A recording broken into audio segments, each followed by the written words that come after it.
Hey, this is Bart Payton, and this is the Archetype Original Podcast. On the other side of the screen from me, I've got Erik and Adam Theis.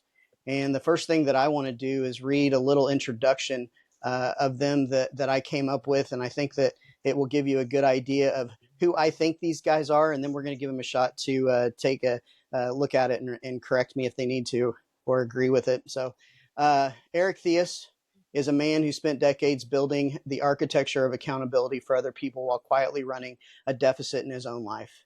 He administered second chances professionally, pretrial release programs, treatment courts, juvenile intervention, while the personal version of that reckoning was still ahead of him.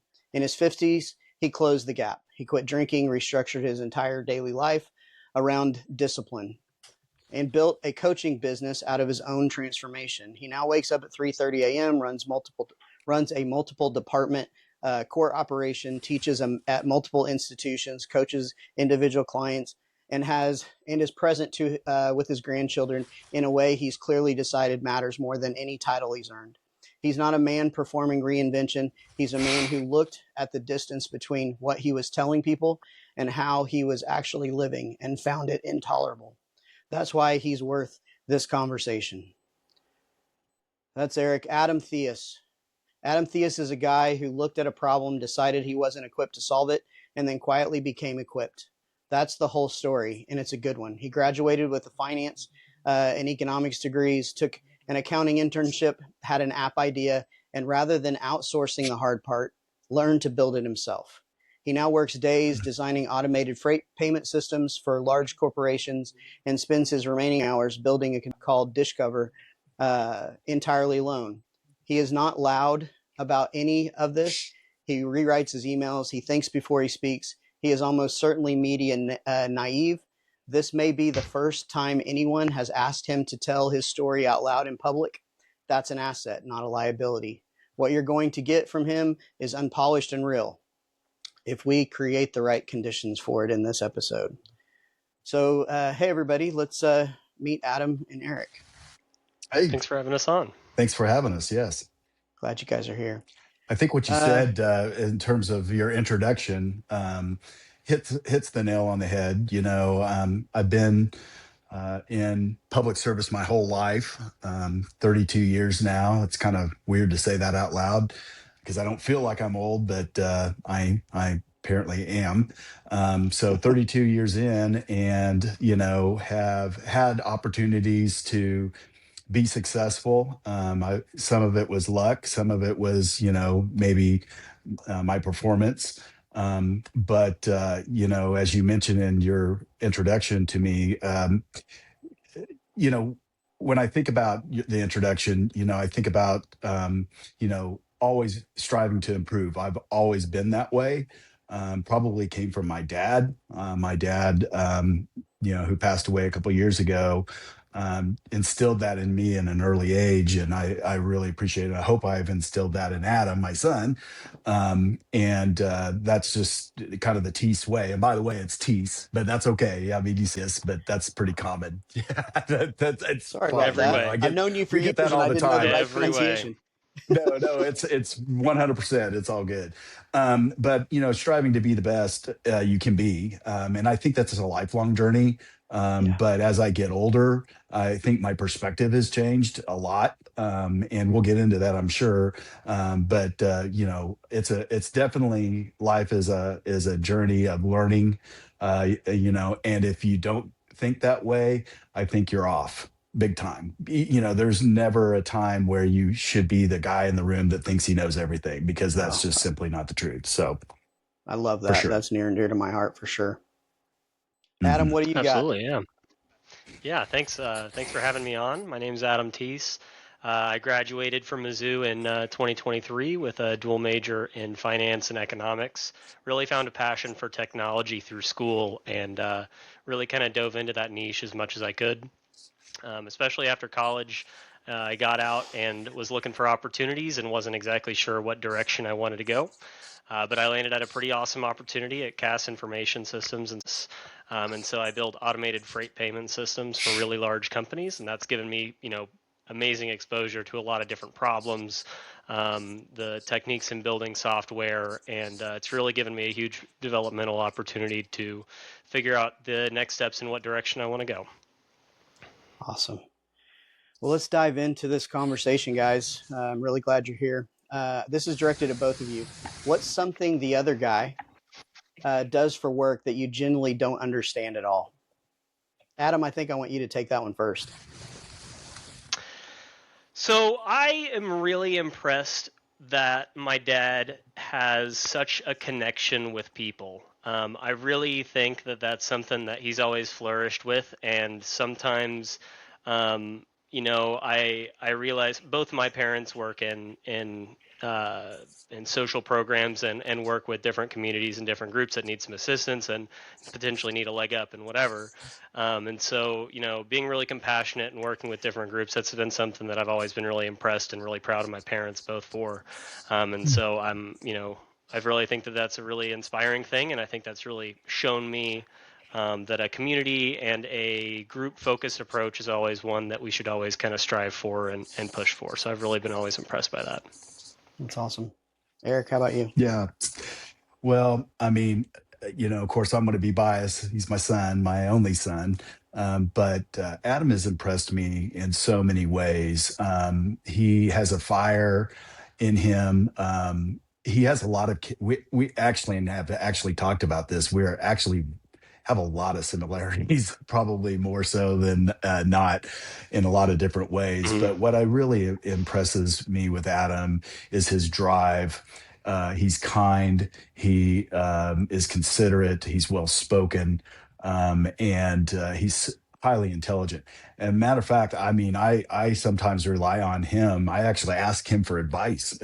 Usually that's the other way around. Now he does with me as well, but I certainly ask for advice from him in a lot of different ways. And he's just, he's a wealth of knowledge and it's very impressive because of his age. And I'm not saying but for me, he's a young kid, he's always going to be my baby. But for his age, I mean, he just has a lot of, experience and drive and willingness to take chances that I wouldn't have done. How cool is it for you, Erik, that he is to a place in his life where asking him questions, asking him for input into your life is something that you can do? Because I have two sons, Eli and Noah, who are to that age where we have conversations all the time about, hey, I'm thinking this. What do you guys think? And I get this real legitimate and powerful feedback from them. Yeah, and it's evolved over time. I mean, because of age, when he was early in college, I mean, wasn't probably too interested in knucklehead. And well, he wasn't too interested in talking to his dad, and whatnot. But as he's gotten older and has actually been in the world now, and had some reality, it's just really cool to be able to have those conversations and that kind of a relationship where we can just pick up the phone and pick each other's brains about anything from mundane to, current events or whatever. And we philosophically have some differences as it relates to politics and things of that nature. And that's been a source of tension in the past, but now it's really not. I mean, I've really gotten past that a lot, and I think that he has helped me learn how to maybe be more open to other perspectives that I probably would not have done before. And, we don't talk specific politics anymore because it's just, that's not probably a good recipe for a good conversation. But he does bring to the table some perspectives that really help me, and continue to grow as a human myself, as a dad and a grandfather and, and a husband and so forth. And so that's been really cool. That's awesome. Yeah, and if I might add, completely vice versa. We do disagree, and we have disagreed for a long time. But ultimately, he's my dad, and I love him, and I want to make sure that we have that family connection. I think that that's really, really important. But beyond that, I really am I'm happy that I can have the perspective that that there's that trust in that relationship that we have with each other, that we want what's best for each other, and that we have each Yeah. other's best interests in mind. And I think we always have. And it's always finding out what that really looks like to each other to make it as effective as possible. But I absolutely, I think it's always awesome whenever my dad reaches out asking for business advice or asking about what's up and seeing what's going on. I love that. Yeah, that's awesome. Shifting gears, Adam, in the notes that you gave me prior to the show, you said you hit a tweener to save a game in high school tennis. I want you to tell that story. First, start off, tell everybody what a tweener is. I also want to add a quick note before you do. We were talking before we started the episode, and we're going to dive into this a little bit more in the conversation. Adam and I have so many similarities in the path that we were on, including, and I didn't tell him this before, I played tennis in high school. And even though I have really short legs, the tweener was one of the shots that I had in my arsenal. So go ahead and tell a story about your tweener. Fantastic. So funny enough, I think I actually played tennis with Eli the year before, but this was after the year that Eli had graduated, and so it was a high school tennis tournament. I was playing against one of my rivals from Webb City. It was this kid that I really enjoyed playing tennis with him. We just happened to play tennis a lot.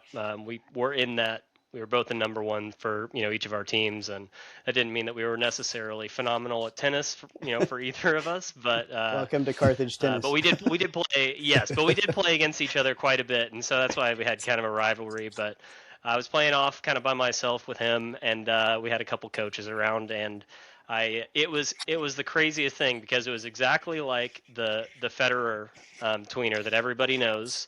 Yes. He gets lobbed, flips, turns around, and hits it to the side, to a passing shot to the side, and it just bounces in, and it was crazy. And I fooled around a little bit, practicing tennis, but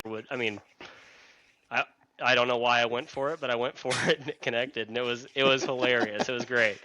It was one of the amazing experiences, I'm sure. Yeah, it was absolutely, it was awesome. That's so cool.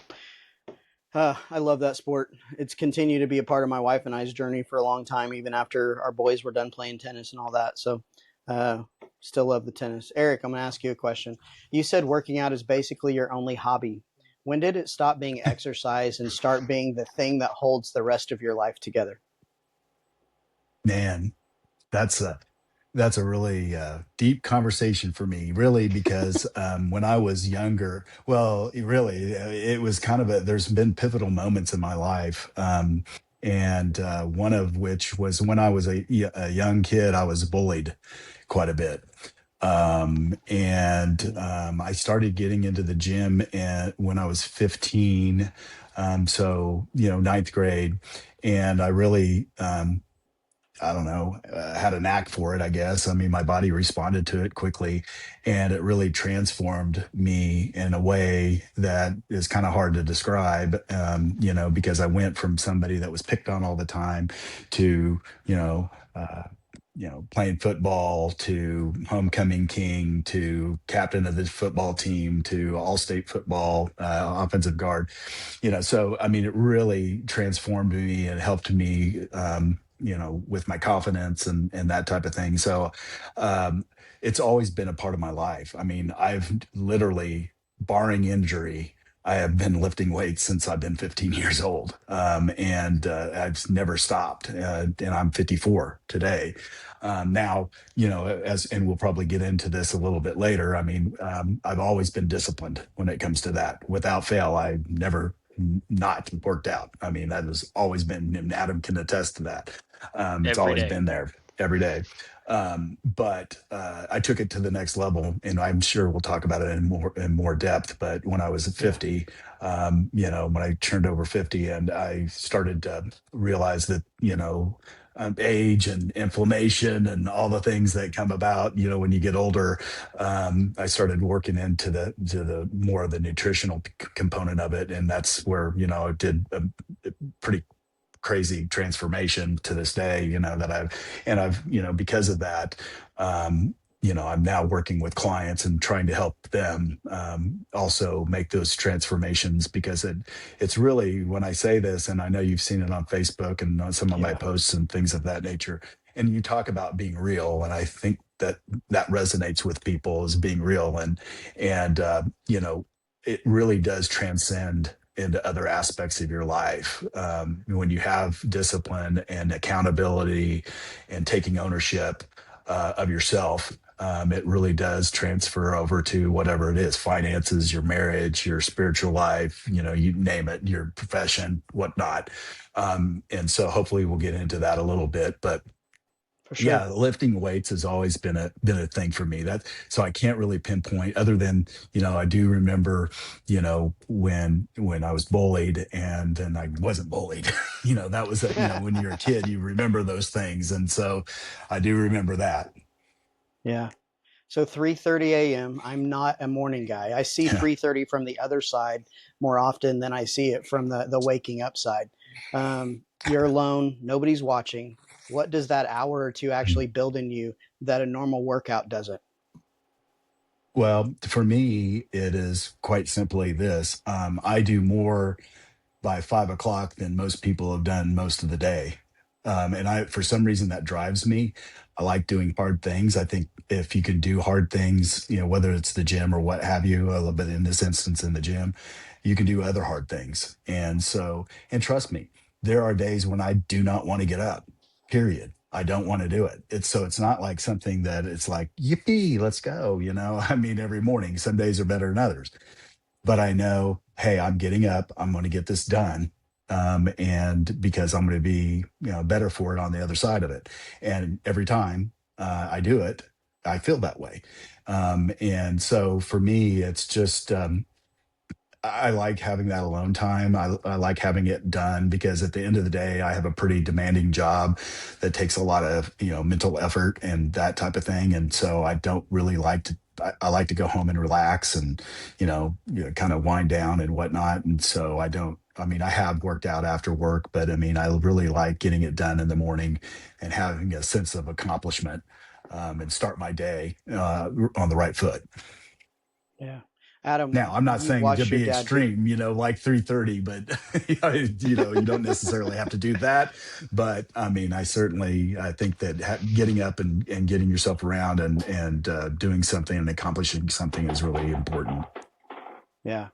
Adam, you've watched your dad do this for years, because I'm sure this was a part of his journey throughout your entire life. Like what did that inspire in you, or what impacted that commitment and discipline have on you?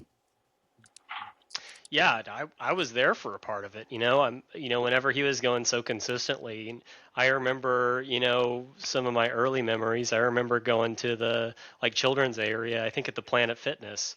And then I remember as I started to grow up, I'd started to go to his CrossFit classes. I think he probably wanted me to get more into the weightlifting earlier, like in high school, and I didn't really get into it. Maybe until I started a little bit in college, but then after college is really when I kind of got back into it. But yeah, I always had that view of discipline. I always had that view of determination, and it was almost to a stubborn degree. He was always going to get that workout in and make sure that he was able to get that part of his day over. Now, I do think it's interesting because I'm kind of opposite with my dad on his timing perspective. I like to sleep in. I've always liked to sleep in, and I work out right after work, so I look at it the exact opposite way. He likes to get his challenge in at the very beginning of the day, and that drives him through the day. I like to get through my day and realize that the hardest part of my day is right after work. I like to get through that mentality and get through that mindset that after I get done with work, it doesn't matter. I'm going to go to CrossFit and I'm going to absolutely be exhausted after it. And, as long as I show up and show up for myself, then that's what the hardest part is. And if I can do that, then I can keep it going. And so it's funny. I think I actually just hit two years last week. So I've been going to Nice. CrossFit for Congrats. 2 years. Thank That's you. awesome. Yes. So I always trained at noon. That was my break from the day. It would let me blow off steam and kind of hit the reset button for everything that was going to happen in the afternoon. So we've covered pretty much every part of the day, and working out is the commitment that we're all making to do the hard thing. And it really doesn't matter what time we're getting it done, but we're all committed to it. So, Erik, you spent decades professionally administering accountability to other people, defendants, families, kids in your programs. did you actually know how to do that for yourself before you had to? Some of your answer to the last question fed into that, but let's see if you can expand on it a little bit. Yeah, I've again, I have to go back to my dad. Man, I mean, one of some of the memories of my father, he was a professor, and he just had this. I mean, I remember when my dad was so ill that he was throwing up and just over the top ill, but he had to go to class because his students relied on him. And he Yeah. always had this deal about time, and time is important, is the most important commodity we have. And he was all about time, not wasting time, making the best of your time, being productive with your time. And so I think that just has always resonated with me. And here again, and I'm sure we'll talk about it with our treatment courts and pretrial and in my own journey. um, we're never going to be perfect, right? But the thing I have come to realize is that you have to take ownership. You have to take ownership of where you are, wherever that is, all the mess, all the good, all the bad, all the ugly, all of it. You have to take your ownership of your life, and that's where you lay that foundation and improve. If you don't take, if you don't take ownership and accountability of where you're at, you're never going to improve. Period. Mm-hmm. And Sure. we could talk about this, Bart, because I know you're big on leadership, and I mean, Yep. that, and I've mentioned it in my my writings to you and whatnot. I mean, you have to own. In order to be a leader, you have to know you're good and you're bad and you're ugly, because we all have it. I Yeah. mean, and you have to be able to manage that, um, in order to manage other people and to lead other people. And that's, about being vulnerable. That's about being, assertive when you need to, et cetera, et cetera. Mm-hmm. And so, yeah, I just think that ownership, I'm a Jocko Willink guy. He's big time Jocko Willink. I don't know if you know him or not, but Yes, I know Jocko. yeah, extreme ownership, and all that. And but even before Jocko, I mean, I probably didn't completely grasp all the concepts there with it, but I mean, I've always been one to take ownership, and and that's important. And I did that when I was, in my 50s, when I was, um, going through some struggles and whatnot, and made the decision I'm going to make a change, and identified the problems and dealt with them. And so Yeah. I just think that, yes, I think that's the key to leadership. I think it's the key to becoming better, is to own where you're at and deal with it. Yeah. I don't think leadership's a title. I think it's a burden that you choose to pick up and carry. And you can see that in your Yeah. whole story, Erik, right? There Yeah. was not one Yeah. step in any part of your journey where it was, I'm chasing the next thing up the ladder. There was purpose in Mhm. every effort that you invested in, every move that you made, in every program that you launched, and everything that you teach. Like, there's purpose in it. There's a real reason for everything that you're doing. Yeah, and to my core, I mean, if I was to define myself, I'm a servant. I'm obviously been in public service my entire life, and I just like making things better. And obviously my corner of the world is criminal justice, for the most part. Now I have now in the last 2 years been doing the personal training, which has been very satisfying. But also, but at my core is, criminal justice, and making the community safe. I mean, at the Yeah. end of the day, that's my end goal. I mean, there's different ways to get there. And obviously the criminal justice system has evolved over the years, and since I've started. But at the end of the day, we want public safety, and that is my ultimate goal and vision. is to keep our public safe. And so I feel like we've established some great programs here in Jasper County that some are trailblazing, that other places are trying to emulate. And I'm pretty proud of that. But I mean, it's not because something I did alone. I mean, we had a team, a leadership team of judges that are the best, I think, one of the best judiciaries in the country. And and my, of course, my leadership team and my team people in my different divisions and courts. And so, yeah, I'm pretty proud of that. Yeah, we're going to dive into that a little bit deeper in a minute. Adam, I want to ask you a couple of questions. Take me back to 2021. You're an accounting intern. You have virtually no tech background. You have this idea for an app. What did you actually think the plan was going to be? So I never really had a plan. I think that that's kind of been the way that things have gone. I haven't really had the skill set, and I realized that back whenever I was an accounting intern. I realized there was so much that I didn't know across so many different disciplines. And, in business and finance classes, you can get specific on, learning about different financial instruments and how they operate in the real world. And that's, good and fine and dandy, but that doesn't really equate to the real understanding of what different jobs experience and what the difference between a support role versus a coordinator role versus an associate role, and each of those things all mean different things. And so I really wasn't sure what direction I wanted to go in.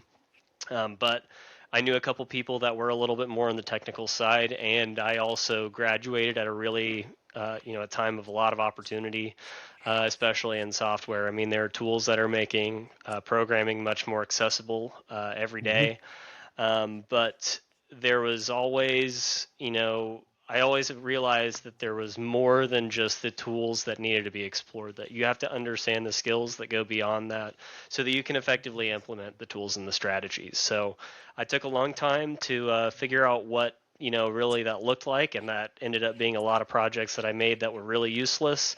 I've got 3 different projects folders. I've got a low project, a high project, and a medium project, and that's like kind of the effort and time that I've spent on some of the different projects. And of those, I've got probably 40 in the low, maybe 20 in the medium, and 4 in the high, maybe 3 in the high category. And so I'm just kind of throwing it out there, seeing if I can learn, different skills and different opportunity. I'm trying to pick up whatever skills I can. Because ultimately, going back to what my dad says, time is absolutely the most important thing. And, I learned about compound growth in my finance classes, but I think that not only applies financially, but I think that applies to yourself as well. And that if you always are trying to pursue, some small level of growth, then you won't become stagnant. You'll always have something new, and you'll always be challenged in your new opportunities. So I go back to that, and I think about it, and I try and make the decisions in the present that I'll look back on it in the future and be happy and say that I've spent that time well. And I think over the last few years, I would have liked to watch a lot more TV, but I've tried to spend my time in a lot of productive ways, and I think that's been really nice. I think that's been a really good skill set. So sounds like your dad has played a big role in some of the discipline you're choosing now, that real life is presenting itself to you. Mm-hmm. Oh yeah, absolutely. I mean, I don't, for example, like working out, I don't really want to. I really don't. It's not the way I want to spend my time. It's good to blow off steam, and it's good to get that energy out. And I think those are really important benefits, but sometimes I really don't want to go. But it's like, in the future, I'm going to be really regretful if I don't do that. Especially working in the corporate world, I see a lot of people that, don't move a whole lot, and, that I'm in a work from home environment. Here's my home office. So, I sit here a lot, and I got to make sure I'm moving. And so my thoughts is if I invest in a, really intensive workout workout program, then that kind of condenses my lack of exercise throughout the rest of the time. But beyond that, I try and get out and volunteer and do yard work and all that fun stuff. But you got to make the conscious choice to choose the right thing to do, for sure. So you had an idea. The original plan could have been, I'm going to map this idea out, but I'm going to hire a firm or find a firm to help me build it. Mm-hmm. You chose to take that on yourself. Talk to me about that timeline of discovery and understanding, because I'm on that journey too. I built a software company from the ground up, started in 1993. It was a long 30 plus year journey, and it was the accumulation of people that we brought underneath our roof that could do all these different skills. And now the concept of vibe coding and the ability for us as people with ideas to execute on those ideas has totally changed that world. So talk to me a little bit about that journey of discovering, hey, I can do this. I don't need necessarily to hire a firm to help me accomplish this. I can at least get the ball rolling, or even in your case, you can execute it to the point that it's now publicly available, and things like that. Talk to me a little bit about that journey. For sure. And I think that there has been a lot of growth in the tools that have been released, and I think that by using a lot of the tools and being open to using new technologies, that's really allowed myself to position myself in a place where I'm able to get a lot of expertise and experience in a lot of different ways. I volunteer for different AI initiatives at work, providing feedback on different tools that have been made for our department to try and shape the direction and shape the discussion into what I think will be the most productive and most useful. But I think that ultimately, if I had the opportunity to hire people that work in software, I'd love to do that. I think that really it's come down to financial constraints. I don't know what what it looked like in 1993 when it comes to expenses and starting a new business, but if I were to hire a software engineer, even contract out for some stuff like that, I just couldn't. I couldn't afford it, And so ultimately, Sure. what that would mean is I just wouldn't be doing those projects. And so I think it's really given some small entrepreneurs a lot of opportunity to vastly extend their reach from what they had even 5 or 10 years ago. But I do think that there is these tools in the hands of software developers and people that know how to code and know how it has worked traditionally and how the software development lifestyle works. I think they have a ton of additional insight that goes well beyond what AI can produce. It's just whatever the constraint is right now. And ultimately, I've got more time than I've got money right now. So I might as well spend my time trying to learn new skills, if that makes any sense. Absolutely. I think for me, the idea that I can come up with a concept and I can begin executing, I can begin building it. That's what changed everything for me, because that used to be this planned effort, bringing multiple people into the room, and then we're going to begin executing the project. But now I can literally take off running down that road. And I love it. I love that I don't have to wait. Maybe it's because I'm impatient, and that's a big part of me. Everything moves really fast in my world. But I just love that I can come up with a concept and I can begin building it really rapidly, and I can see quickly whether it's going to have any legs or not. Mm-hmm. Yeah, for Yeah. sure. And in my professional work, I do not exactly the same thing. On my professional work, I work as a systems analyst, and so I work with the large companies directly with their main stakeholders and managers in finance, managers in transportation, across sometimes multiple organizations across different nations even. So some of these implementations can really stretch across a lot of different groups and touch a lot of different parties, and so it's completely the opposite. I'm able to move and make the changes that I want to. I've got a log of updates that I want to make to my projects, and I'm able to go through and update them whenever I have time. But whenever it comes to the work professionally, it definitely has a lot more bureaucracy. Decisions need to be approved through several different layers, and I think that's really, really important, because moving too quickly sometimes really can leave you in a mess, especially with large organizations trying to get connections working and everything. Oh, If you absolutely. don't plan out properly, it can be really disastrous, and it can extend timelines quite a bit. So proper planning in the professional experience, but definitely I like moving quickly, and I like being able to have an idea and then see it just come up, and it's I can't even. It blows my mind that the technology is even here. So Yeah. it's pretty inspiring. It's pretty crazy. Eric, as you watch your son go down this path, like what is inspiring to you? What for you as you watch him do this, taking things in his own hands and making the effort to build something That's a big step. I know that because I've been down that road. You as a father looking at this, what does that say to you? Man, it's incredible just to hear him talk. I mean, it's just wild. I mean, it's so technology is not my thing. I mean, Bart, I had to reach out to you to remember you helped, well, Yes. you did build our court's website. Yes. So, I Yeah. mean, that is not something, and, we'll talk about teams, and that's the reason why I like to have teams, because there's things that I'm not, equipped for, but, listening to Adam, I mean, and just hearing him understand processes and and critically thinking, and it's just really cool just to sit here and listen to him. I could just he could take over the conversation as far as I'm concerned. Adam, one more thing for you, and then I've got a few questions in a different thread. You said people underestimate how much you think before you speak, even in emails. Is that the same instinct that got you through teaching yourself alone, or something different? I think thoughtfulness is really important, but there is the other side of that, which is like the analysis paralysis, and I definitely get affected by that. I mostly do through my purchasing decisions. I can be cheap. Oh yeah. But I like to do a lot of research too. I like to be well informed. I don't like to speak on things that I don't know about. And that being said, I'm always open to learning more about all of these different things. So I think that I definitely want to spend a lot of time considering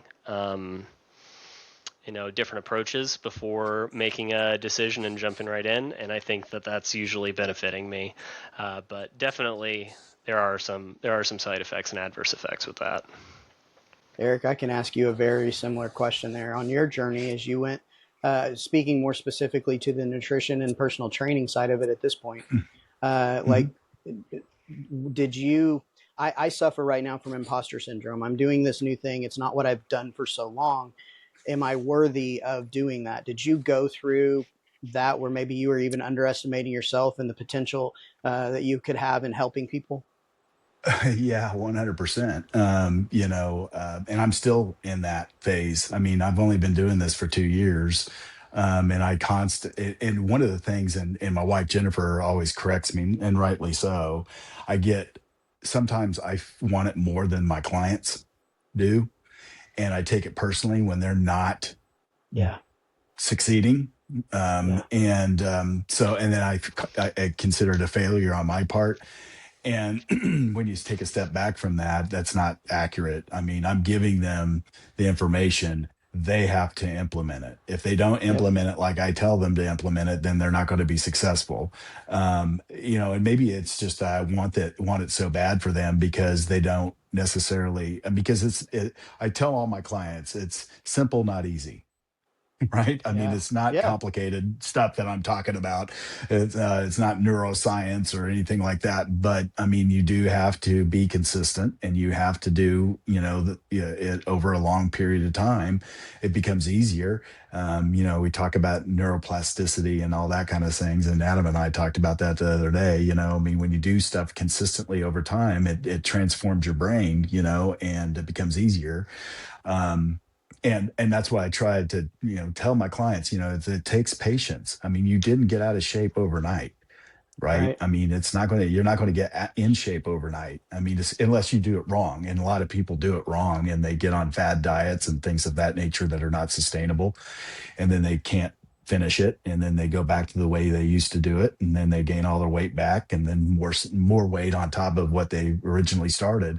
But yeah, I do have, I don't know if it's necessarily imposter syndrome, because now I have several clients. I'm actually very proud of this. And in a year and a half, I've helped several clients lose over 700 pounds collectively. I mean, that's pretty cool. That's awesome. And just hearing them also, and also not only that, but just hearing them talk about how they feel better, they can move better, they don't have pain anymore. They go to the doctor, and their health markers, cholesterol and blood pressure, all that is remarkably changed. And I mean, I get a lot of satisfaction, and it actually drives me even further, and so but yeah, there's days where I get frustrated. If some of my clients aren't doing what they're supposed to be doing and things like that. But I have to just to take a step back and know this is not a reflection on me. This is actually a reflection on them. They're not following for whatever reasons, and partly though too, my wife Jennifer gets on to me a little bit because I'm pretty rigid. I mean, I'm pretty rigid, and there's people that have lives, and things and stuff like that, and so I've gotten a little bit easier on myself and on my clients a little bit, when they, I'm a little bit more empathetic than I was at first, and I think in time as I learn more and more about this and develop relationships with these people. I mean, some of my clients, we get intimate relationships, as far as, they talk about what's going on in their lives outside of nutrition, and so it's been kind of cool in that regard that I'm able to walk with them and through their life and maybe help them, get through some barriers or give them some advice or something like that on a personal level as opposed to their nutritional goals or that type of thing. So it's been a journey. It's been an interesting journey. But I think to your point though, everyone goes, I think everyone goes through imposter syndrome. I mean, I just think I just do. I think everyone struggles. There's always a Yeah. struggle. I mean, I don't care who Yeah. you are. Well, I want it to be authentic. I want it to be real. So naturally, I'm one that Mhm. self-processes a lot. I get lost in my own thoughts. Adam, like you were saying, I can easily overanalyze anything, and that's probably where I'm sitting today. This podcast itself has been a real challenge for me because I'm asking myself to do something that I am terrified of. Um, and it's been a real hard one for me to get through it, but I'm figuring it out. I'm investing the time, I'm making the effort, and I'm not giving up. And I think those are big critical pieces of it. Um, so yeah, Erik, you And I spent think 30. Bart, I mean, Go ahead. Yeah. I think Bart, it's about failing too. I mean, it's okay Yeah. to fail. Oh, it's good. I think that's where you learn from that. And I don't think. I mean, and we're so in this world where especially kids nowadays. I mean, they're not allowed to fail. I mean, we're helicopter parents and this and that and participation trophies and all that. I mean, it's okay to lose. I mean, Yeah. it's fine. And I think that sometimes we do too much for our kids, and then when they get out in the real world, they can't function. I mean, because they Right. don't know what it's like to have hard. So anyway. Yeah. Hard is foreign when you can push an X button and make a guy do a thing on the screen. That's my opinion. Yeah. People don't grasp it Yeah. the way they used to.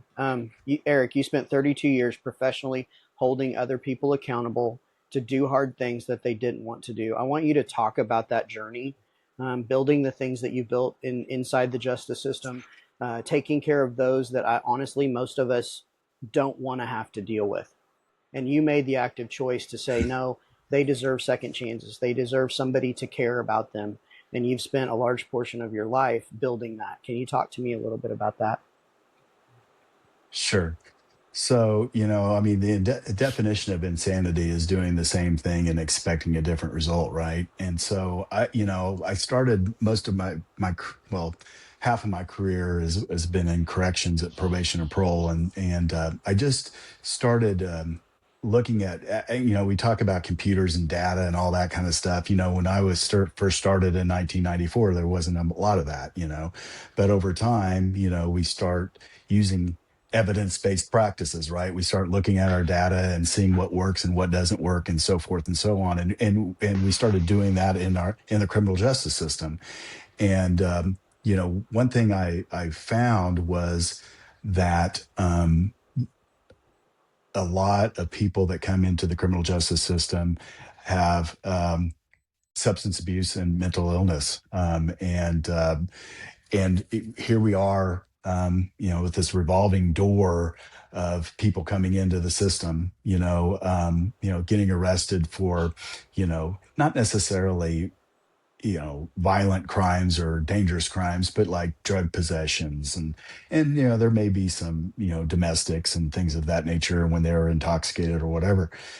And I started really looking at that, and it's like starting examining who was actually going into the county jails, right? And then you start thinking about, okay, you got a guy that is has a substance abuse problem or addiction, and or mental illness, or both, which happens quite frequently. And what do you think is going to happen when you kick them out the door of the jail, right? They bond, or their case is disposed of and what have you, and they have no resources, no place to go, and they still have their problem, right? Well, they're going to come right back, and so Yeah. what can we do to intervene to actually fix the problem? I mean, the criminal justice system has always been really good at dealing with the symptom. Okay, you commit a crime, you go to jail, or whatever.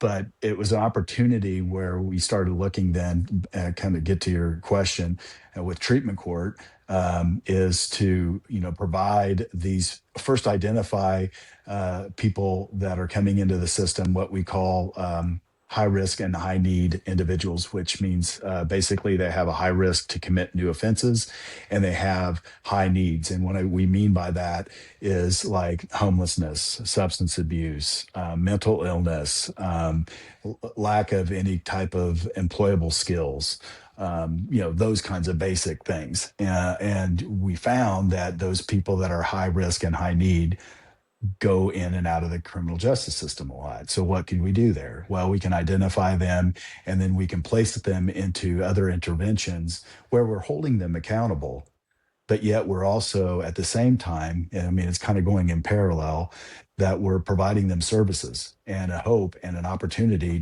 for change. And it started with our drug court, and then we built upon that over the years. And this is while I was still at probation and parole. We started a co-occurring disorders court, and co-occurring means that they have a substance abuse and mental illness. So it's co-occurring. And then a DWI court. Then we started a veterans court. And then finally, we have a family treatment court. But anyway, and they're wildly effective. I mean, I can show statistics after statistics, and we're in a really conservative area here in Jasper County. I mean, it's Republican. I mean, all in, right? And really, this is bipartisan. But the point I'm trying to make is that even with a conservative, politics that goes on here, you look at the data, you can see that it's reducing recidivism, which means that reducing the rearrest of these people.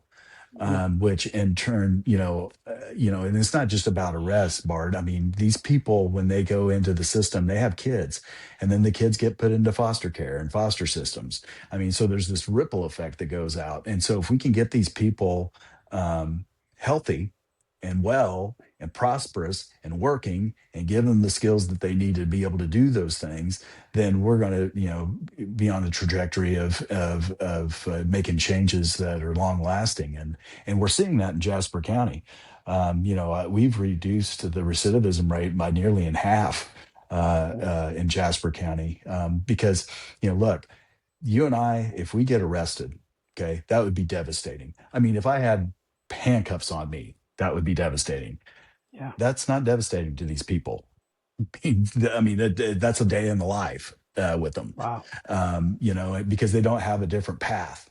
And so the treatment courts, in a nutshell, gives them an opportunity to have a different path. And it's not a easy on crime thing. I mean, the hug a thug and all that. It's really not, because there's a lot of accountability.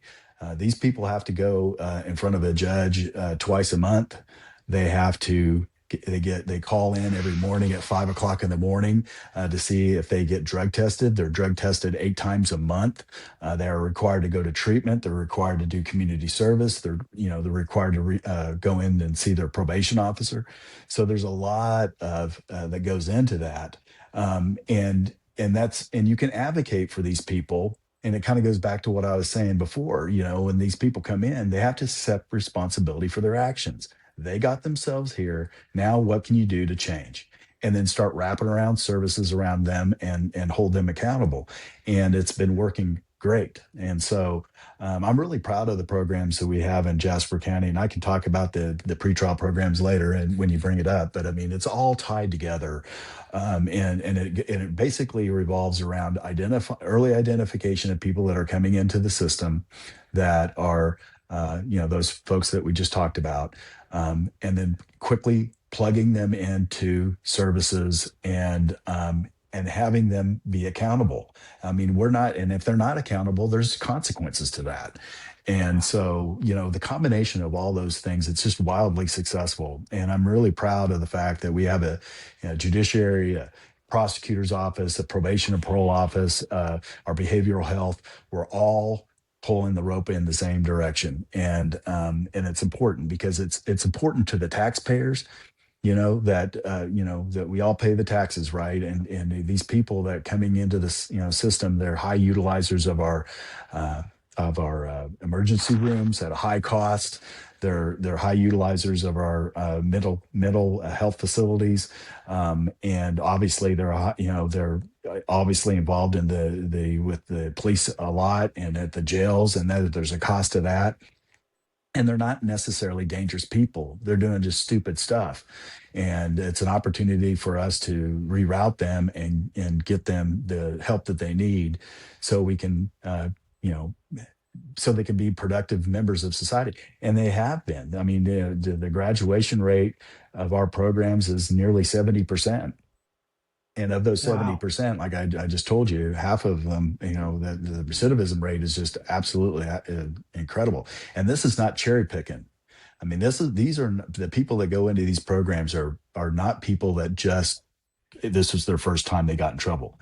These people have been to prison multiple times. They have been in jail multiple times. They have multiple felonies. I mean, so we are dealing with the folks that I call our high utilizers of our jail.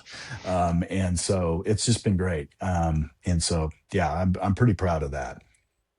That's awesome. Adam, you grew up with a dad who is probably known as the accountability guy, maybe not in title, but you probably witnessed as he was building all of these things. The first part of that question is, what kind of impact did that have on you? And then the second thing is, was it obvious to you when you were younger that your dad was the accountability guy, or did that only become more clear as you got older and became more independent? Be nice, Adam. Be There was nice, a lot of accountability going around. No, I think that there was always he always had a high standard for just for people. I think he believes in people, and I think he has really he has the outlook that he believes that if you put a lot of work into something, if you make an effort, and if you have the resources to achieve that, and if you have someone to point you in the right direction, then you can accomplish a lot. And I think that he was always one that tried to guide me in the direction that we've always tried to look out for each other's best interests, and we may sometimes disagree on what we think the best interests are. We've had arguments, Adam. Come on now. I got on to him. I remember Adam I'd always tell him, I was like, hey, well, how's your grades? What's your grades like? And I mean, I know that drove him. But they were always okay. They were always okay. I got my first C+ in my corporate accounting class in college. So, and that absolutely, I'm still frustrated about that. But ultimately, going back to the accountability guy, even in that, in my C+ or C class, whatever, I still had the dedication and the drive to make routine appearances and go to the professor's office hours, routinely. Mm-hmm. And if I didn't, put in the effort that I did, actually, now that I'm thinking back on it, that class was brutal. I remember I would have study weekends for that class, and my wife would attest to this. On Friday, I would have my ending class at like 2:00, and I would study until 8:00 or 9:00, and then eat dinner and go to bed. And then I'd wake up on Saturday and I'd study, eat lunch, and then study. And I did that It was awful. He had 250 question practice exams, and that's what he gave us. And of that, 40 of the questions were selected and used for the exam. So it was a really good study guide. But at 250 questions, I mean, 4 minutes a question, that's like a lot of time, And so but the thing is, ultimately, I've learned and I've realized that having those resources and using those resources is the only way that you're going to be able to be successful. And so I think that the accountability, while it might have been frustrating earlier on in my life, it did set some things in my mind. It did build some connections neurally that really show that, if you keep grinding on something, you don't have to be the smartest guy, or you don't have to be the best at anything, but you have to be the one that works at it the hardest and the longest. And if you do that and you keep going, even through the setbacks and failures and frustrations and all that, you can walk away with your C+ and pass the class and be done with it. So, anything worth doing is worth doing well, though. So you got to try and make your best effort. Ultimately, is my I want to add a quick note to our listeners who might be in college. Adam said meeting with your professors is important, and I think that is something that a lot of college students completely avoid, and it can literally change the outcome of that class for you. I had a psychology class in one of the theater rooms at Mizzou my freshman year, and I was struggling with it. I didn't like the idea of being in a large class environment where I was just a number. And I purposefully walked into the professor's office multiple times. And when it came down to that final grade, I needed a 60 on the final to get a B in the class. And I guarantee you, the only reason I got exactly a 60 on that final was because that guy knew my name and knew that I cared enough to come and talk to him. So not a part of this conversation, but that's a note I want to put out there for anybody who's listening. Go talk to the people that you're under their authority. Go ask them questions, especially if you're in college, because it can literally change the outcome for you in a class. And if I can add on top of that, be okay with asking stupid questions. Please ask stupid questions, because it's never a stupid question. I think that professionally, I work in transportation, and I've worked in transportation for 3 years. But we handle everything from air, ocean, international stuff going from here to there that I've never even heard of before. And, to some people, I just learned today what hotshot transportation was. And it was something that I never would have ever considered looking up or researching into. But if I was afraid to ask that question, I mean, I could probably get along in that path, but as long as you're willing to ask questions and be willing to be vulnerable with people that are able to provide you more information, that's the best way to grow and make connections with people, because nobody's going to be upset or mad or frustrated that they have to explain something if that means that something's going to be done right, or it's going to be influencing in a better path. Yeah. I want to shift gears. I want to talk about dish cover. Kind of give our listeners a rundown on what it is, what it aims to accomplish for people. And I'm going to follow up with that. And if you want to go right into it, what impact does your dad's journey have on you choosing this particular app to build it and execute? For sure. So Discover is an app that's now released on the iOS App Store, and depending on when this episode comes out, it might also be on the Google Play Store. But essentially what it is it's Tinder for TikTok recipes. Now, I've realized that my wife and I really struggled on deciding what we wanted for dinner. It's like the age-old question, what's for dinner?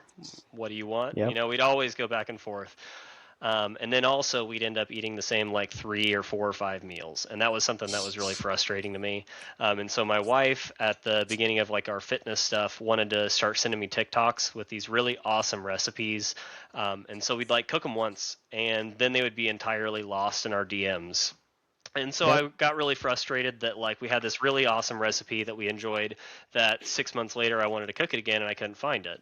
And so that was really the basis for the problem that I could identify, is that I kept losing them, and there wasn't really a great way to keep up with that information. And so I was also, looking at learning a little bit more about data engineering and data pipelines. I do a little bit of that ETL stuff at work, but I wanted to more apply that directly rather than conceptually with what I do at work.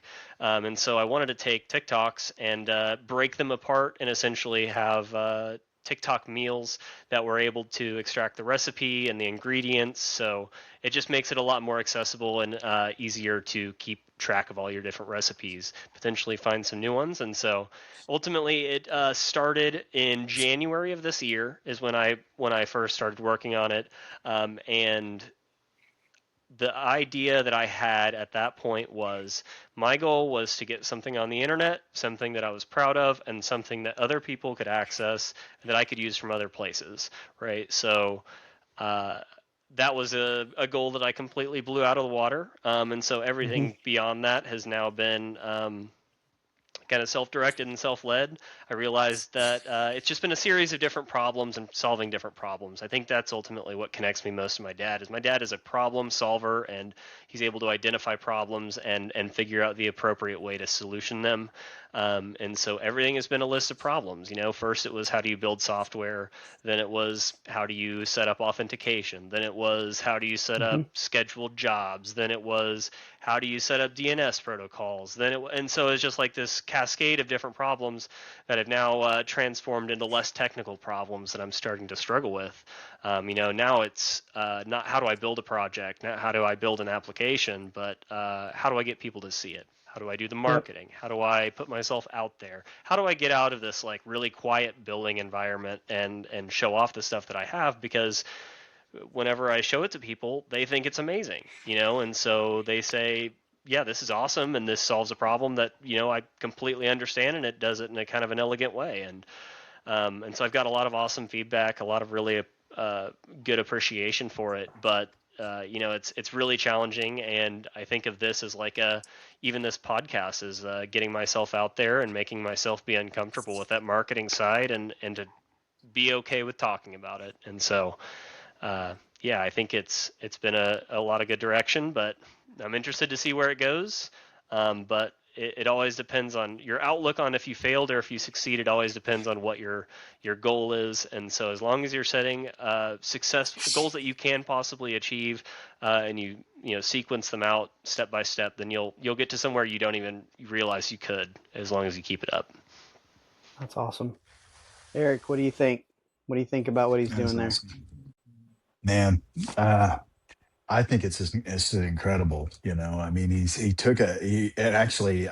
helps me quite a bit with my business as it relates to, being on Facebook and things. So I listen to him a lot because he's able to identify problems, and he just understands what needs to happen. I mean, it's identification of an issue and how do you solve it.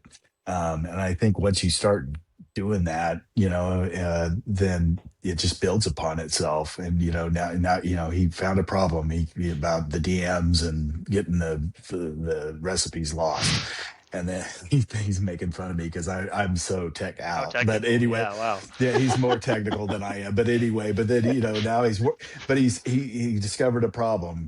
Wrote programming to make. I mean, that would blow me. And by the way, he hasn't said this, and I haven't either. But I mean, he even has tried. He wrote a program. I don't know if it's a website or whatever for my business.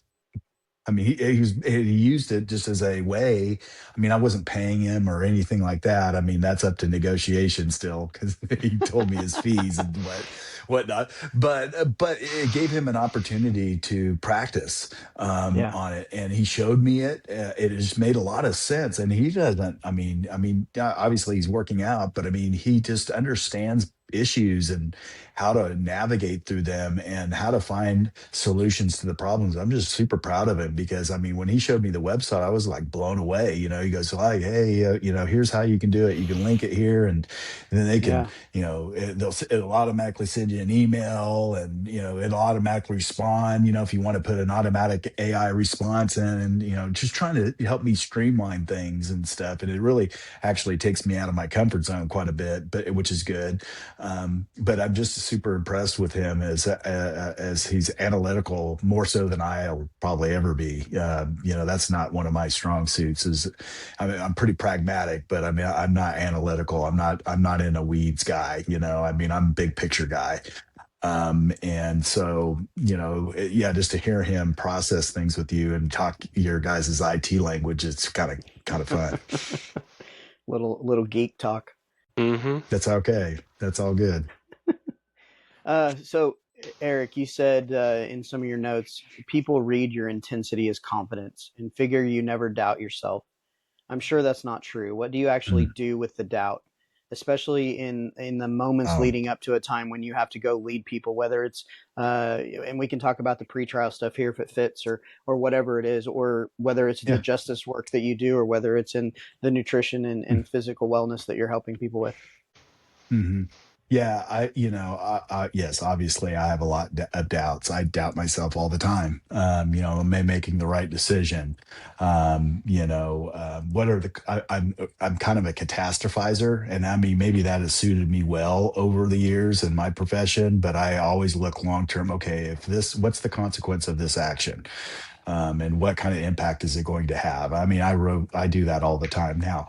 I'm really good about not funneling that down to people lower than me, because it's important that I have to be the calm in the storm.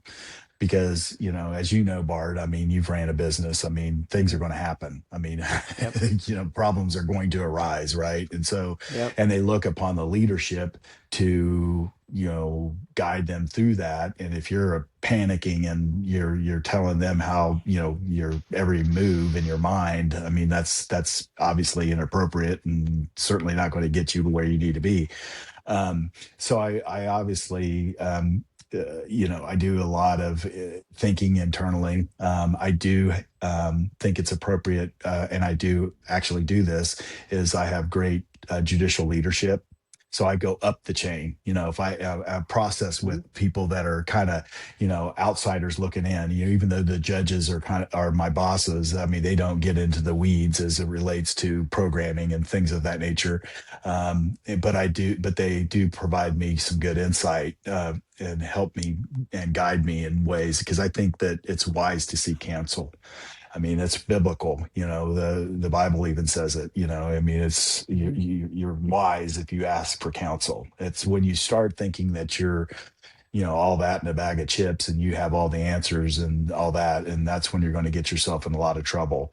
And so I think with, leadership in particular, it's okay to say, I don't know that right now. I need to think of that. I think I need to think things through on that and get back to you. I mean, a lot of people that lead feel like they have to have the answer to everything. And I think that's dangerous, because you don't have the answers to everything. I mean, you don't know everything.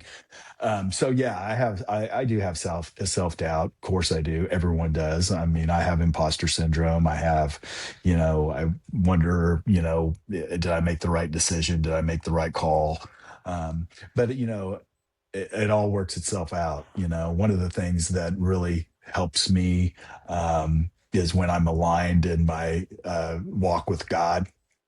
When I'm appropriately aligned like that, it seems that things fall into place, in a lot of different areas of my life. I've never been perfect in that relationship, and thank God for grace. But I find that when I'm aligned, I pray about it. When I have to have hard conversations, or if I have a situation that comes up, I do pray, and it helps me quite a bit. And so, yeah, I think, to circle back, yeah, absolutely, I do have, I don't try to, we can talk about, the term is escaping me, EQ. emotional intelligence.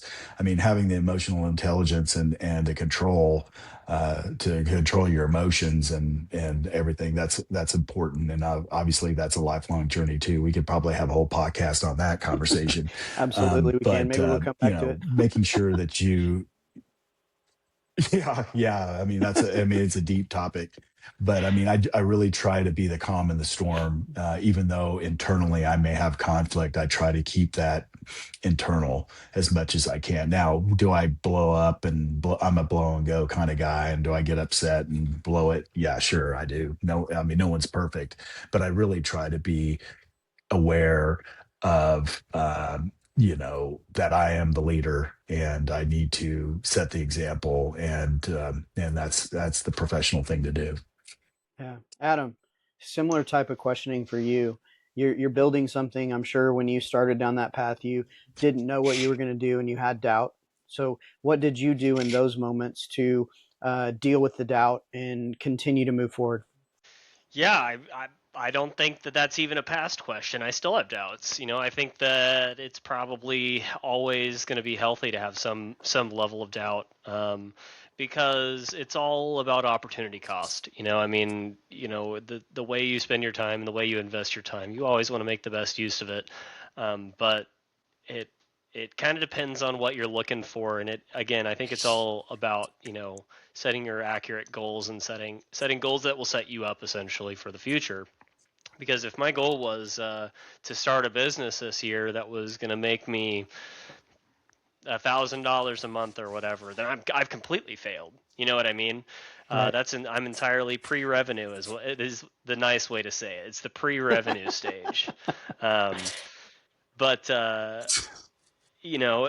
if the goal is to build skills and make yourself employable in the future, and build new software and build cool technologies and expose yourself to new systems, then I mean, absolutely blown it out of the water. But I mean, I think it all comes back to how you perceive yourself and how you perceive your goals, and again, making the decisions that you can right now to influence the direction for the future.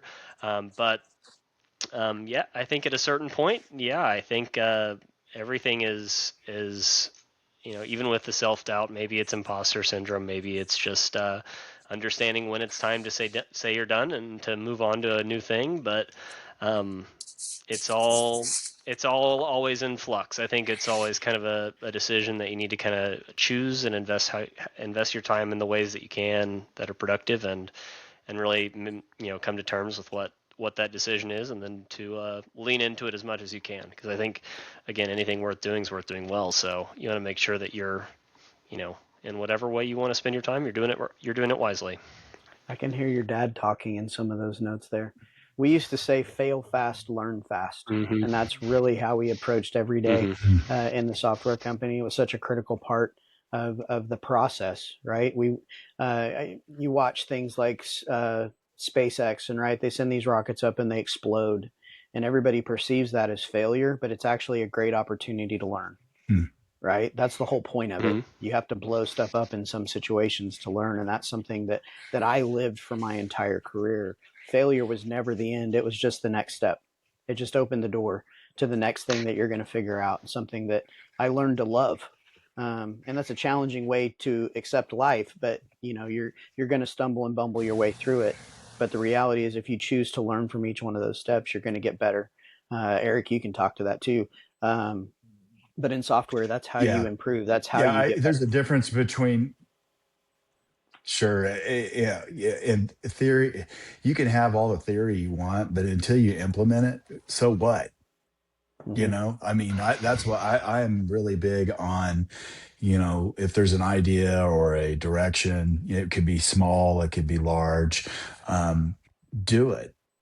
Just go and do it. I mean, you can sit there and just, have, in your mind, and just kind of consistently and constantly tweak it in your mind or whatever. But unless and until you implement it, you don't know. So you got to do it and know that you could fail. And most of the times you do fail. I mean, Right. it may be, some of it may be a catastrophic failure. Some of it may be, oh, okay, I need to tweak this here and tweak that there. I mean, we do that all the time. And I'm sure you do it in your businesses and your software companies and all that. I mean, Oh that's yeah. what you have to do, you know, Yeah. for sure. Okay. We're an hour and 15 minutes almost into this. I've got a few more questions. I do want to go back to Erik and talk to you a little bit about, or have you talk a little bit about the pretrial stuff that you're doing.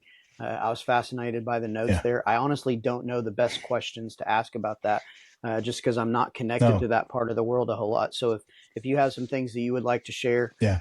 on that part of your journey. Yeah. Yeah. That'd be good. Yeah, so I actually like the question you asked. I mean, when we started our pretrial program in 2017, there was a lot of blowback from the bond industry. Um, and the reason why that it was is there is or was, I mean, and it was a big deal because I think that there was a lot of uncertainty, and obviously that was their business, and they felt threatened by that. And also there was a lot of misinformation out there as well. I mean, we all know about government policies. I mean, you can take any policy to the extreme. Like Chicago and New York, their pretrial programs are way different than ours. I mean, they had to do cashless bail and letting people that are charged with heinous crimes out. We're not doing that in Jasper County. And so when I started it, well, when I didn't start it, when I pitched the program, we were having a jail overcrowding problem, and it kind of goes back to what I was talking about with with the treatment. We had low level offenders that were in the county jail, and the only reason that they couldn't get out was because they couldn't afford to get out. And by the way, I mean, the research is clear that money does not protect the public.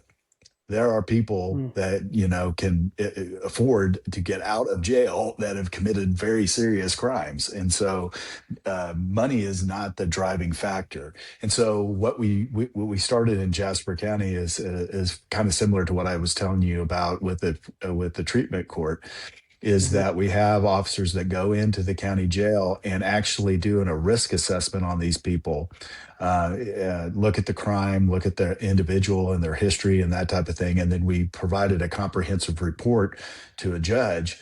And the judge, I've never met a judge that didn't want information, right? And so they were allowed to have that, or they do have that information where they can make appropriate bond decisions.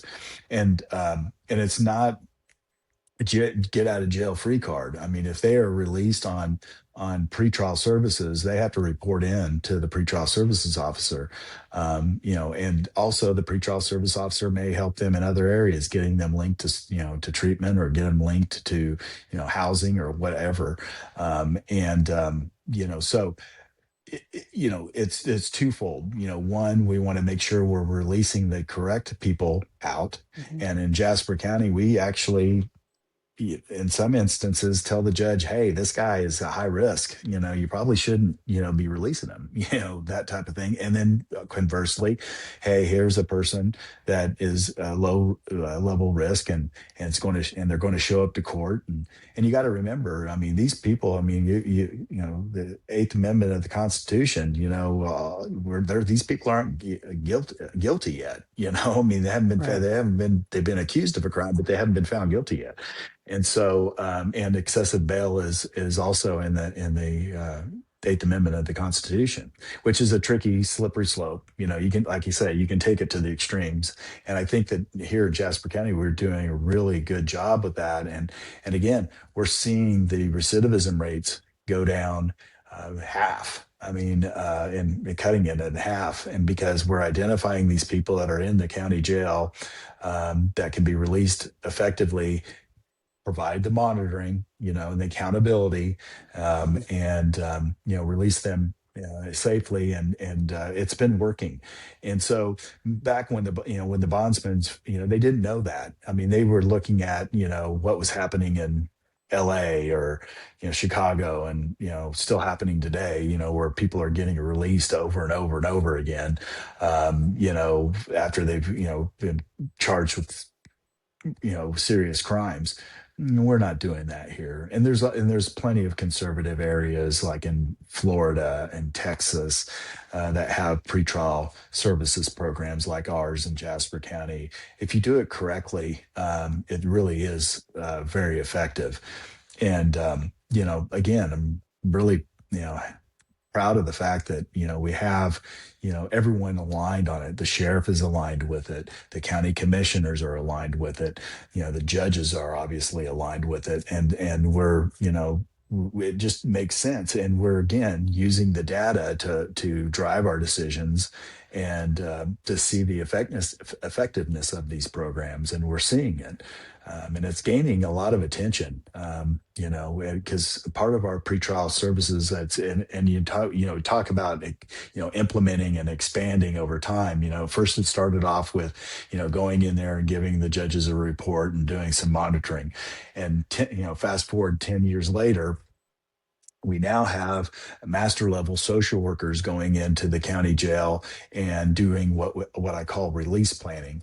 So they may not necessarily be going into our treatment courts, but we go in there and provide them a plan, whether that be linking them to some place to go, or getting a warm handoff to treatment or what have you. And it's just been incredible what we're seeing in terms of the data, because again, you got to go back to, I'm an accountability guy, and I'm also a guy that wants things to work, and I'm about public safety, right? That's my overarching goal. I mean, is public safety, and we're meeting those goals, and we're getting people the services, and it's showing, and through the results of, these people are coming to court, they're not failing to appear, they're not committing new offenses while on bond, and so it's been great. It's been really a kind of a blessing, kind of a God thing,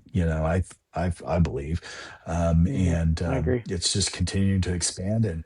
And quite frankly, a lot of people are coming to Jasper County and saying, "Hey, how you doing this?" They want to do it too. And I'm talking about sheriffs and people, law enforcement people, because I mean, these jails are overcrowded, and they don't have the staff to man it, and it's dangerous, and so it's been good. It's been a good thing. Yeah, that's really cool. I mean, again, you're caring for those that don't get a lot of care, and it's a beautiful picture that you're painting. And The goals and objectives that you set out are just incredible. Yeah, and really it goes even deeper. We did a deep dive back in 2018 of people that were in the county jail that had mental health problems, and it was just incredible that 95% of them had gone through the juvenile system. And of those, and when you talk about the juvenile system, which is one of the departments I oversee, 95% of the kids that come into the juvenile system have experienced some type of significant trauma. And I don't use that. I mean, that term kind of gets loosely used, in certain circles. But what I'm telling you is like severe trauma, like, I mean, physical abuse, mental abuse, parents in and out of prison, the kids that are observing extreme poverty, and that type of thing. And so it's all interrelated, Bart. And what my goal is to look at, and I look at it as a system as a whole. It's all interrelated. And so we're even getting into the elementary schools. And I know that sounds kind of sad, but I mean, and what the symptom is, Bart, when we get into the elementary schools, is kids not going to school. I started seeing all the numbers. I think numbers tell a picture, and I was seeing these high level of kids that are 5, 6, 7 years old not going to school. Well, that's not a truancy issue. That's something going on in the house issue. And so we have a team that goes and works with the school districts to try to identify those families to see what's going on. If there's abuse going on, get them, linked with if it has to be involving with the court system and having them removed from the home, or it could be as simple as they need, help with transportation, or their lights are cut off, or what have you. And my point is that it's all interrelated. And as soon as we can get some intervention with these families, the better.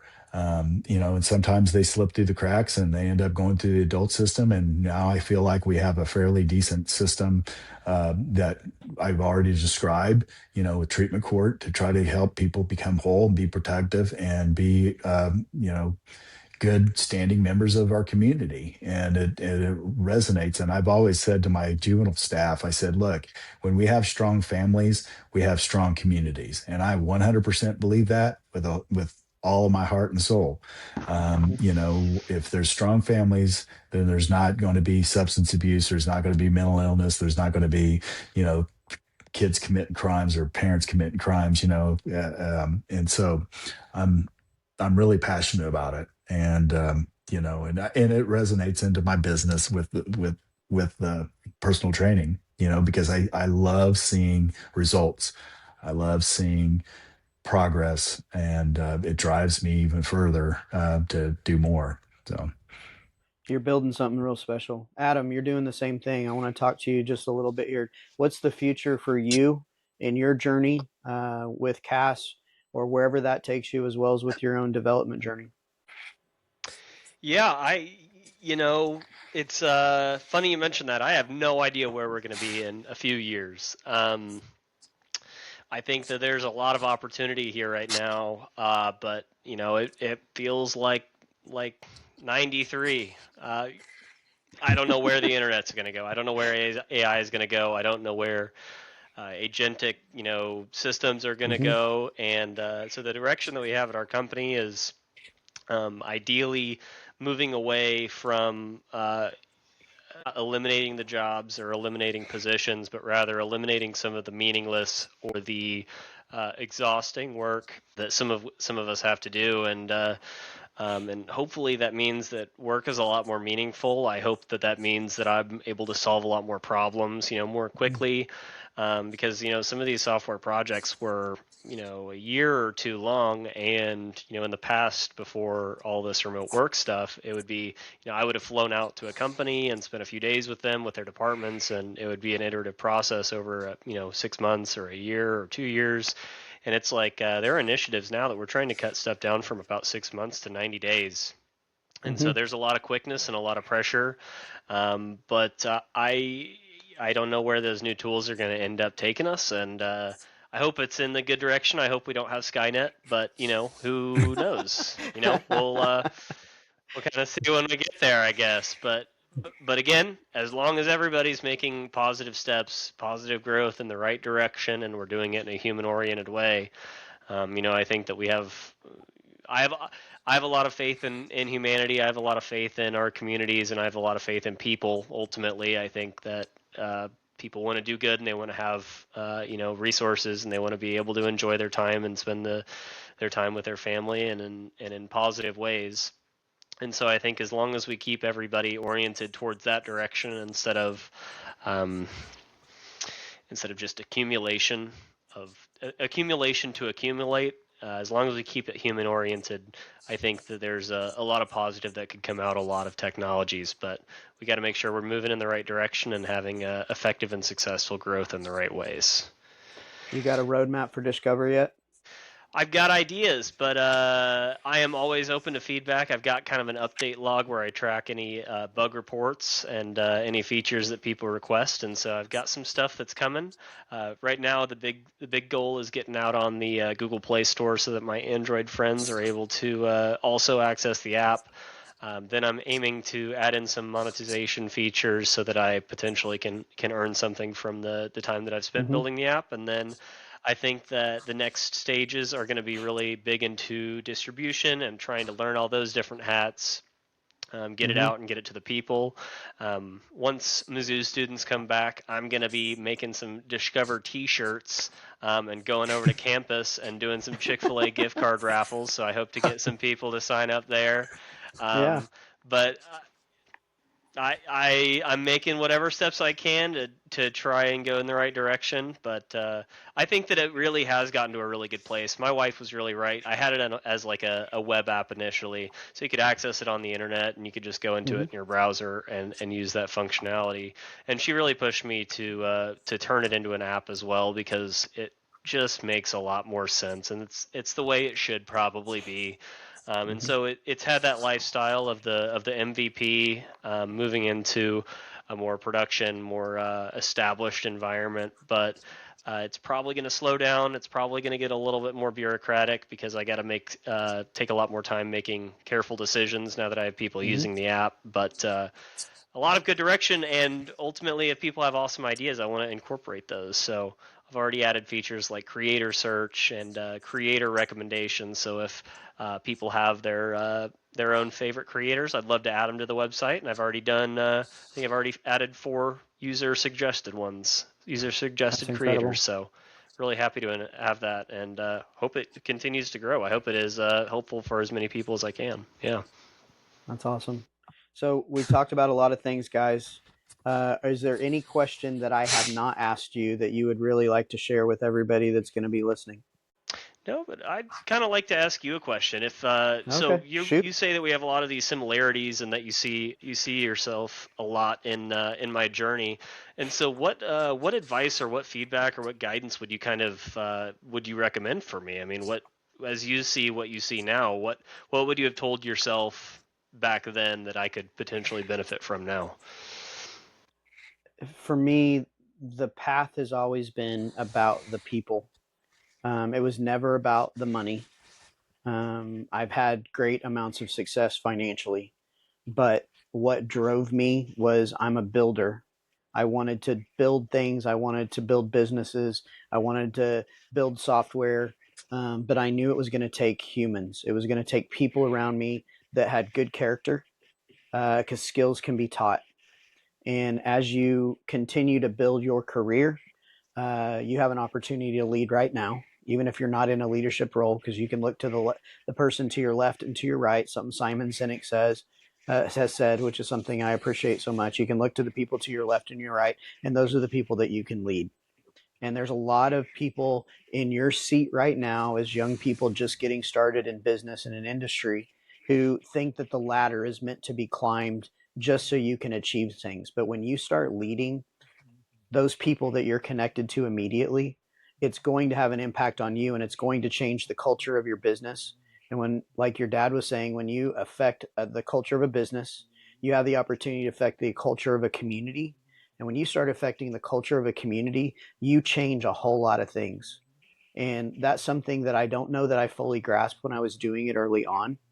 But as my career developed, the thing that I became the most passionate about was the people that I was surrounded by, and making sure that they were moving forward and developing as humans, because that always made everything better. So that's the one thing. You're already learning this because you're doing it.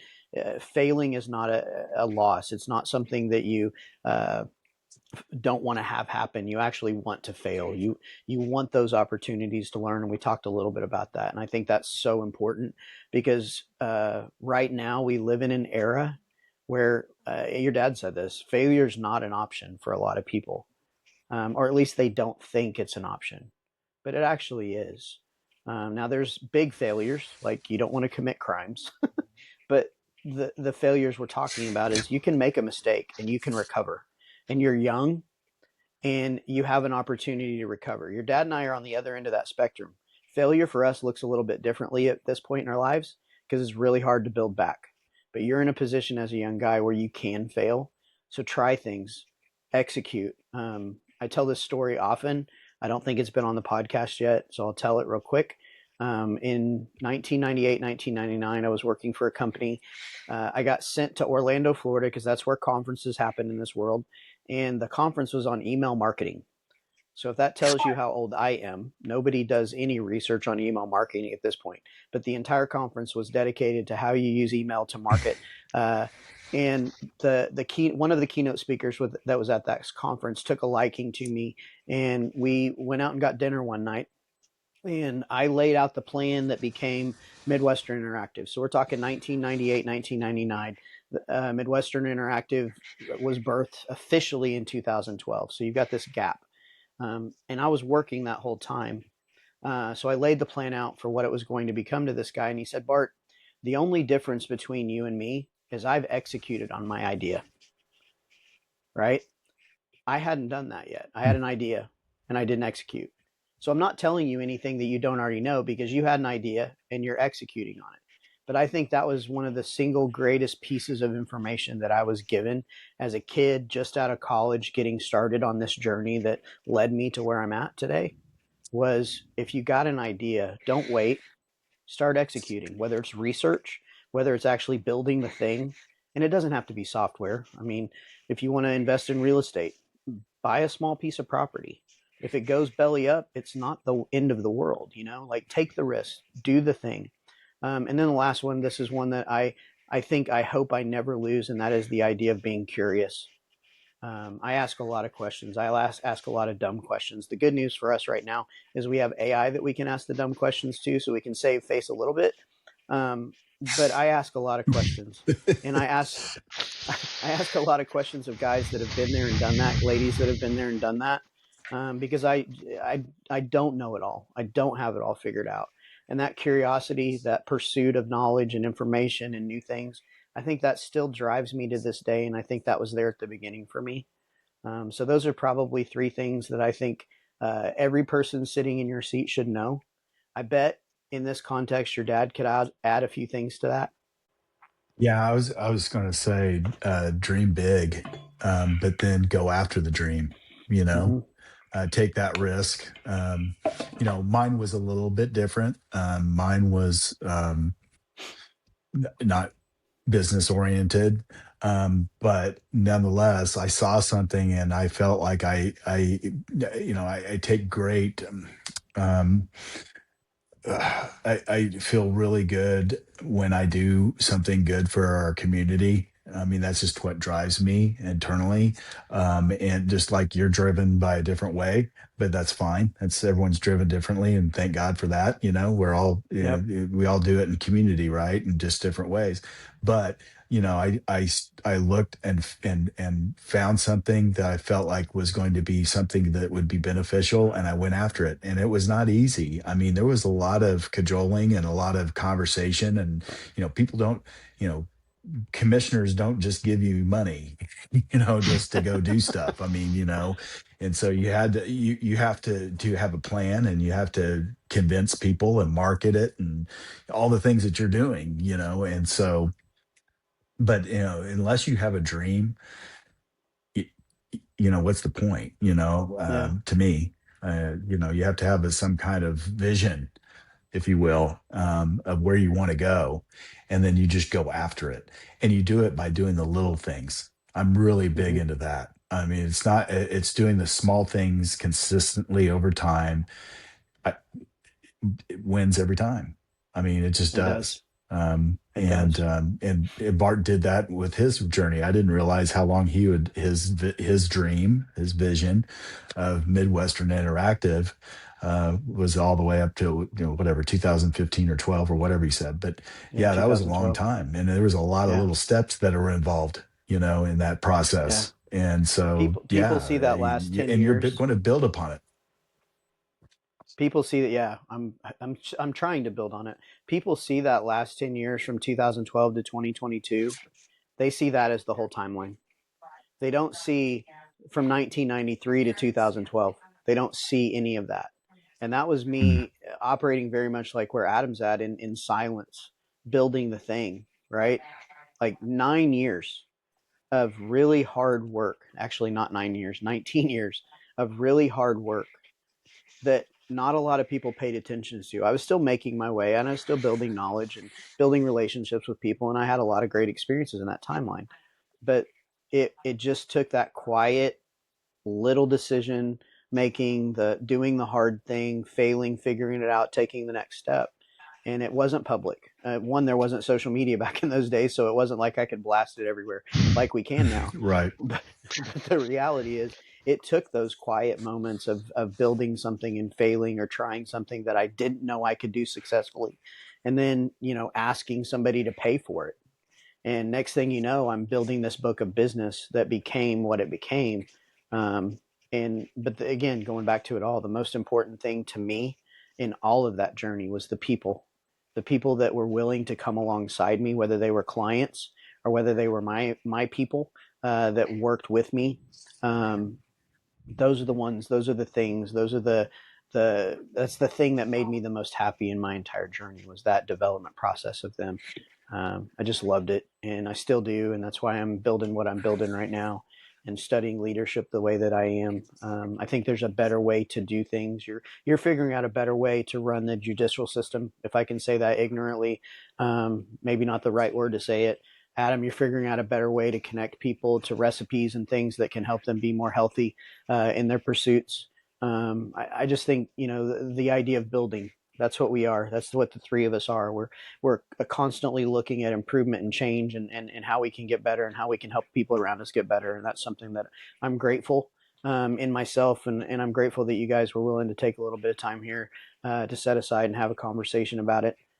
Super impressed with your journey. Couple things before we go. I want to give you guys an opportunity to share where people can connect with you. Erik, why don't you go first?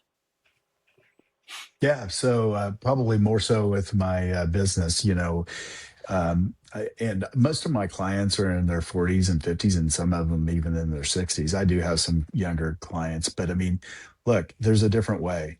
I mean, if you're tired of living the life that you're living and feeling the way that you're feeling, there's a different way and there's a different approach. And, I'm here to help. And so, if you need help, any coaching, I'm there for you. This is a passion of mine. This is not about money necessarily to me, because I'm not quitting my day job. But I am going to say, that, if you want to make a different change in your life, reach out to me. I'm on Facebook. My name, Erik Theis. That's Anvil Strength and Wellness. I also can be reached by email at anvil, ANVIL 2272 @gmail.com. And let's just have a conversation. And let's, work on making some improvements, because I guarantee you that if you just trust me and you trust the process, and you'll find that this is going to resonate throughout your whole, your whole life and different aspects of your life, your family, your finances, what have you. You're just going to be a better person overall, and you're going to feel better. And that's what I'm here for. And so please reach out if you need some help. I'm here for you. Adam, how can they connect with you and Discover? Yeah, so you can check out Discover in your mobile browser and your web browser at discover.food, DISHCOVER.food. And then you can also search up Discover on your iOS and hopefully soon Android App Store. And you can install the app there. And if you have any comments, call-outs, concerns, feedback, anything that wants to, influence the direction, or if you have a potential suggestion or improvement or anything like that, go ahead and reach out to me at adamhtheis@gmail.com, or you can find me on any of the social medias these kids are on nowadays. I'm pretty accessible, so. And I'll make sure that links to I'll make sure the links to all this stuff are in the show notes as well. So once we get this episode published, it'll be there for everybody to see on the show page, and we'll push you guys out via our social channels as well. I really want to thank you for your time, both of you. It's really been an enjoyable conversation for me. I've actually learned quite a bit, and hopefully we can do it again soon. Thank you for listening and watching this episode of the Archetype Original Podcast. We'll see you guys soon.